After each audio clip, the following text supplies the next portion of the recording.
အားလုံးပဲမင်္ဂလာပါဒါလေးကတော့ကျွန်တော်မိတ်ဆွေများအတွက်ဒီသုံးပတ်လေတိုင်ပေါ့နော်သုံးပတ်လေတိုင်ကိုပဟတ်ပြီးတော့ဒီခုံတောက်တွေလုပ်တဲ့ပုံစံပေါ့နော်အဲ့ဒါလေးကိုပြန်လဲမျှဝေလိုက်ပါတယ်ကျွန်တော်တကယ်ချင်းများအတွက်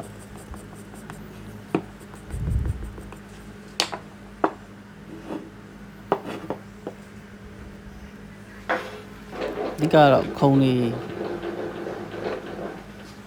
စပွဲကုံဒီထိုင်တုံးနေတာပေါ့နော်လုပ်တဲ့အခါမှာဒီလိုအနည်းလေးလုပ်လို့ရပါတယ်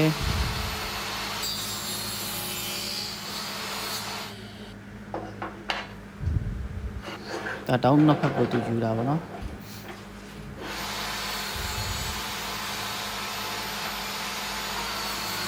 ဒီကျင်တဲ့ချိုးထားတဲ့ဒီ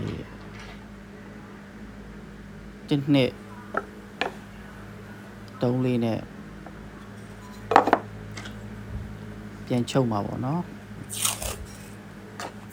ဒါကောတုတ်ပြီးတော့ဒါကတော့ခဏယာယီไม่ไปที่ครับอ่ะထိန်းထားတာပေါ့နော်ကောမြဲသွားပြီဆိုခွာလိုက်ပါနော်ပြီးပေါ်လေးလေးတုတ်လိုက်ရင်လှပတဲ့ခုံတောက်လေးရရှိပါတော့